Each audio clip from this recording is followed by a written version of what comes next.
के English study channel पर सभी का स्वागत है। और आज एक हम बहुत अच्छी कहानी लेकर के आए हैं जो काफ़ी मोटिवेशनल भी है, काफ़ी मज़ा भी आने वाला है।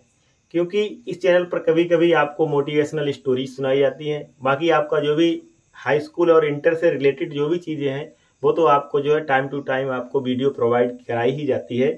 तो आज एक कहानी भी एक व्यापारी और एक किसान की है। तो व्यापारी जो है काफ़ी चालाक बनता है, किसान थोड़ा भोला भाला है। दोनों लोग जो है किसी एक गंतव्य स्थान की ओर जा रहे हैं, अपने किसी एक निश्चित स्थान की तरफ जा रहे हैं, और किसान भी जा रहा है और व्यापारी भी जा रहा है। तो व्यापारी जब थोड़ा ज़्यादा चालाक बनता है तो वो कहता है किसान से कि आइए कुछ ऐसी बात करें जिससे हम लोगों का आसानी से रास्ते में समय भी कट जाए और हम लोग जो है अपने अपने गंतव्य स्थान तक पहुंच भी जाए।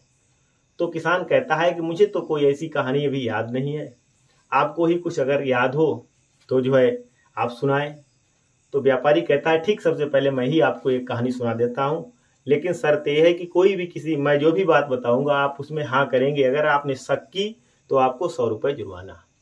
किसान इस शर्त को मान जाता है और दोनों कहते हैं कि ठीक है, आप पहले मुझे कहानी सुनाइए। तो व्यापारी कहानी सुनाना शुरू करता है और किसान उसे सुनता है। दोनों लोग रास्ते की ओर जा रहे हैं। तो किसान कहानी ये है कि व्यापारी ने सुनाया कि बगदाद में जो है एक ऊँटों का व्यापारी रहता था और उसके पास 70 ऊँट थे।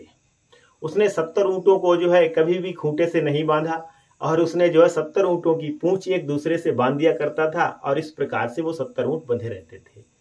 उसने किसान से पूछा कि कोई शक? तो किसान ने कहा मुझे कोई भी शक नहीं, 70 ऊँटों की पूंछ जो वो इकट्ठी बांध देता था, ये बात सत्य है। किसान ने कहा आगे सुनाइए।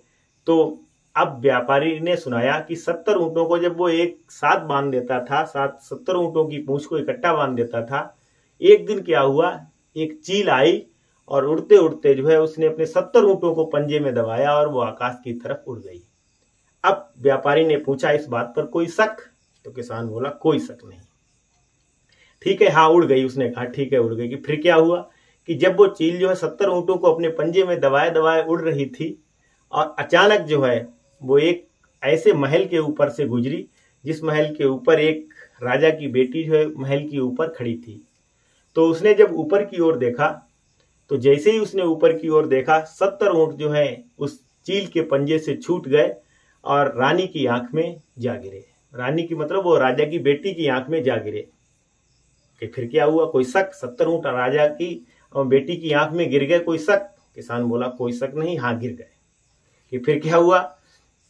फिर बताया उसने कि फिर क्या हुआ, उस राजा की मतलब बेटी की आंख में जरा सा उसने दर्द महसूस किया और उसने अपनी नौकरानी को बुलाया और नौकरानी चिमटी की सहायता से 70 ऊँटों को बाहर निकाल दिया। कोई शक? तो उसने कहा कोई शक नहीं, 70 ऊँटों को उसने चिमटी की सहायता से बाहर निकाल दिया।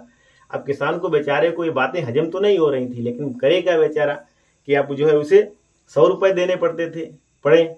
लेकिन ये बात बहुत पुरानी है, 100 रुपये उस समय बहुत ज़्यादा कीमत हुआ करती थी, इसलिए वो जो है हर बात में हाँ करता रहा।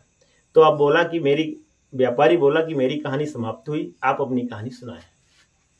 तो किसान बोला कि बहुत पुराने समय की बात है, बहुत पुराने समय की बात है और एक बार सूखा पड़ा था। सूखा पड़ने पर आपके पिता ने मेरे पिता से 10 बोरे गेहूं उधार लिए थे और वो मरते मरते जो है कभी भी 10 बोरे गेहूं को अदा नहीं कर पाए और मरने के बाद वो ये कह करके गए कि ये कर्ज जो है मेरा बेटा चुकाएगा। अब किसान ने पूछा व्यापारी से, व्यापारी जी आप ये बताइए कि इसमें कोई शक? अब व्यापारी शक करे। अब अगर व्यापारी शक करे तो उसे जो है 100 रुपये जुर्माना, अगर हाँ करता है तो उसे 10 बोरे गेहूं देने पड़े। तो कहने का मतलब ये है कि कभी कभी ज़्यादा होशियार नहीं बनना चाहिए, ज़्यादा होशियार बनने से जो है घाटा हो सकता है। Thank you.